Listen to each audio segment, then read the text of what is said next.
आप कब आए?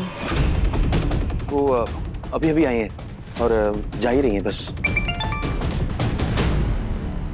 सुन, गुड़िया मिल गई है, अब जल्दी घर आ, मम्मी बुला रही हैं। क्या सच में बच्ची मिल गई? मैं आती हूँ।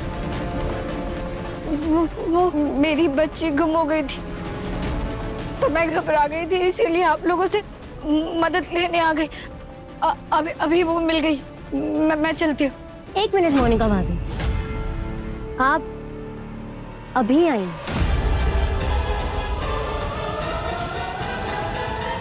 क्योंकि ये साड़ी आज हमारे घर पे भी एक काम वाली आई थी, उसने ऐसी साड़ी पहन कर आई थी। पक्का आप अभी आई हैं? हाँ, मैं बस अभी। आपको झूठ क्यों बोलेंगी? ये वैसे भी क्या है कि झोपड़ी में रहने वालों के कपड़े वो सेम ही होते हैं, क्योंकि वो एक दूसरे को देख के ही सामान खरीदते हैं, राइट? हाँ हाँ हाँ हाँ, मेरी पड़ोसन के पास में सेम टू सेम ऐसी ही साड़ी है। अब मुझे अच्छी लगी तो मैंने मंगवा ली। अब वो क्या है ना, मेरी बच्ची मिल गई है तो मैं चलती हूँ। हाँ।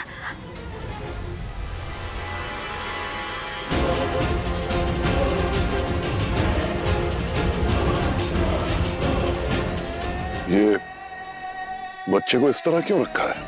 हा?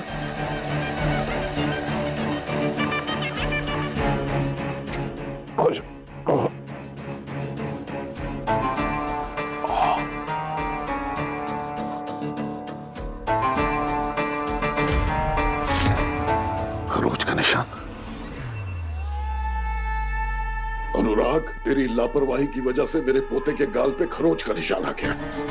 नहीं पापा, बच्चा ना एक्चुअली पलट रहा था तो ये था सामने तो मैंने इस पे रख दिया। तो फिर ये खरोच है ना? ये निशान कैसे आया?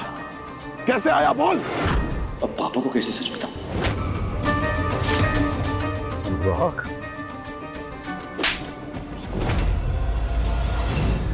ये जो थप्पड़ का निशान है ना, ये तुझे याद दिलाएगा कि मेरे पोते के शरीर पर राई बराबर भी निशान पड़ा तो उसका दादा उसे कभी माफ नहीं करेगा। ये इस घर का वारिस है, चिराग है इस खानदान का। इसे चोट आना मतलब गुलाब सिंह की शान पे चोट आना है, समझा तू? आप जी आप शांत हो जाइए। गुस्सा करना आपकी सेहत के लिए ठीक नहीं है। अब बच्चे को मुझे दीजिए।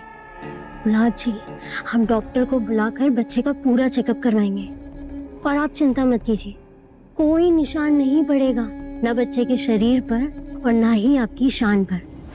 चलो, मैं भी चलता हूं।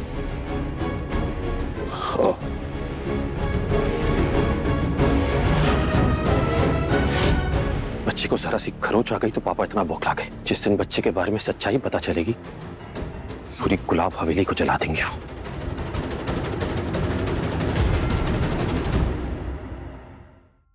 कहाँ चली गई थी मेरी बच्ची? अपनी माँ को छोड़ के कहाँ चली गई थी? कहाँ गायब थी? कब से बुला रही हूँ तुझे? अरे बच्ची भूखी है, तुझे इतना भी होश नहीं है। कहाँ थी बोल?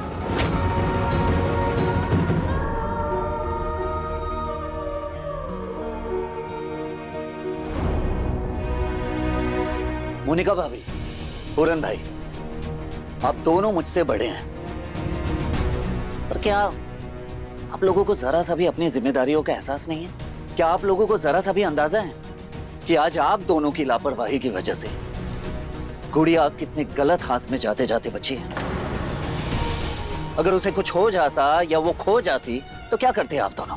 माफ कीजिएगा पूरन भाई, ये कोई छोटी मोटी बात नहीं है जिसे मैं दबा दूं। ये एक नन्ही सी बच्ची हमारी गुड़िया की जिंदगी का सवाल है। और पूरन भाई, एक दिन आपने मुझसे कहा था ना कि मैं भला क्या जानूं कि बच्चों को पाला कैसे जाता है, तो माफ कीजिएगा, जैसे आज आप दोनों बच्चे को अकेला दुकान पर छोड़कर चले गए, बच्चों को तो वैसे बिल्कुल भी पाला नहीं जाता। और मोनिका भाभी, आप तो मां है ना, लेकिन अक्सर मैंने आपको गुड़िया के साथ सौतेला व्यवहार करते हुए देखा है। ऐसा क्यों? अक्सर मैंने देखा है ना तो आप कभी उसे गोद में उठाना चाहती है, ना उसे दूध पिलाना चाहती है, और तो और उसे ऐसे ही रोती बिलखती छोड़कर चली जाती है। ऐसे लगता है जैसे कि वो आपकी बेटी है ही नहीं। क्यों ऐसा क्यों करती हैं आप? क्या आपके भी दिमाग में वही सड़ी गली सोच पल रही है कि ये बेटा नहीं बल्कि बेटी है? अगर ऐसी सोच है आपकी तो आप एक बार खुद को देख लीजिए कि आप भी किसी की बेटी हैं और इतनी गरीब होने के बावजूद आपकी माँ ने आपको प्यार से पाला, इसलिए आज आपका वजूद है। हमारे घर में बेटियों को लक्ष्मी माना जाता है, और आप लोग इतने कठोर कैसे हो सकते हैं गुड़िया को लेकर? ममता क्यों नहीं उमड़ती आप दोनों की इसके लिए? हाँ, इंसानियत कहाँ मर गई है आप दोनों की?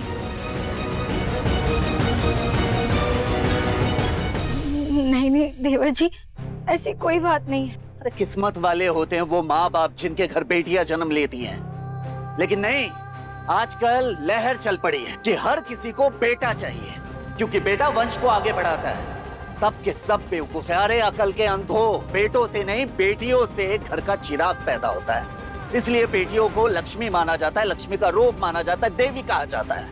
अगर बेटियां होंगी तो ये घर होगा, परिवार होगा, ये दुनिया होगी। भले इस संसार के रचयिता ब्रह्मा जी, लेकिन इस सृष्टि में जान भरने की शक्ति एक औरत में होती है, इसलिए औरत को देवी का रूप माना जाता है। और जब वही देवी घर में जन्म लेकर आती है तो हम उसके मान सम्मान और उसे पूछते क्यों नहीं है? उसकी इज्जत करना कैसे भूल जाते हैं हम? देवर जी मुझे माफ कर दीजिए, हमसे छोटी मोटी लापरवाही नहीं हुई है। सही कह रहा है तो सूरज, वो तो किस्मत थी कि गुड़िया मिल गई। अगर आज गुड़िया खो जाती ना तो जिंदगी भर हम दोनों गुड़िया को खो देने के पाप धोते फिरते। मैं ही नहीं, हम दोनों तुझसे वादा करते हैं सूरज, आज के बाद कभी भी किसी बच्चे में भेदभाव नहीं करेंगे। अब वादा करते। देवर जी हमें बहुत बड़ा सबक मिल गया।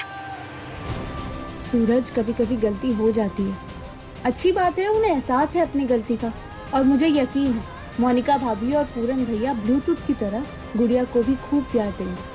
आफ्टर ऑल माँ बाप है वो गुड़िया के।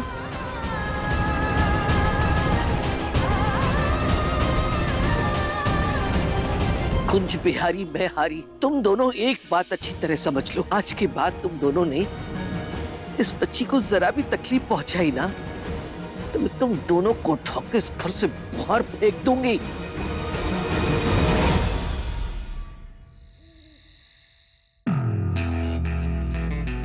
देख क्या रहे हो? लाओ दे दो। ऐसे कैसे दे दो ईशा जी? पहले आप यहाँ दरवाजे तक आइए ताकि मैं आपको देख सकूं कि आप कितने ठीक हुए हैं। चलिए आइए, दिखाइए अपनी शक्ल। ईशा जी आप ये अंधेरे में क्यों बैठी हैं? लाइट ऑन कीजिए। सूरज, पागल हो गए हो क्या? अपने साथ मुझे भी मरवाओगे ताइमा से? उन्होंने मना किया है ना मुझे बाहर आने के लिए। हाँ, वैसे ईशा जी जिस तरह से आज आपने गुड़िया को ढूंढने में मेरी मदद की उसके लिए दिल से थैंक यू कहना चाहता हूँ आपको। पता है ईशा जी, आज कई बार ऐसा हुआ कि मेरे दिमाग ने काम करना ही बंद कर दिया था, समझ भी नहीं आ रहा था करूँ भी तो क्या करूँ, लेकिन आपने मुझे बार बार सही रास्ता दिखाया और मैंने आपकी बात मानी। तो चलिए अब आपको भी मेरी बात माननी पड़ेगी। आप आइए दरवाजे पे ताकि मैं आपको देख सकूं। मुझे देखना है ईशा जी आपको। चलिए आइए। ओह, तो मेरी बात मानने के बदले मुझे तुम्हारी बात माननी पड़ेगी, एहसान जता रहे हो? ईशा जी आप भी ना हमेशा मेरी हर एक बात का गलत मतलब निकालते रहती हैं। ठीक है कोई बात नहीं है, मैं एक काम करता हूँ, मैं यहीं रख के चले जाता हूँ। रुको रुको, मैं आती हूँ।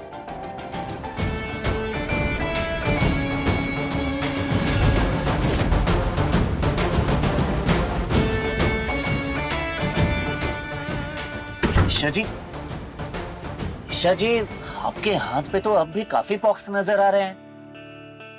हाँ सूरज, इसकी वजह यह है कि बहुत से लोगों को पॉक्स बचपन में ही हो जाते हैं, लेकिन पॉक्स ने मुझ पे अटैक करने के लिए काफी वेट किया, जैसे तुम करते हो मेरा वेट वैसे ही। और काफी वेट करने के बाद जैसे तुम अपना गुस्सा निकालते हो मुझ पर, वैसे ही ये पॉक्स बड़े बड़े पिंपल्स देकर अपना गुस्सा निकाल रहे हो मुझ पर। क्या बात है ईशा जी, हाँ मतलब आप मेरी बराबरी पिंपल से कर रही हैं, हद है। अब हंस रही हैं आप।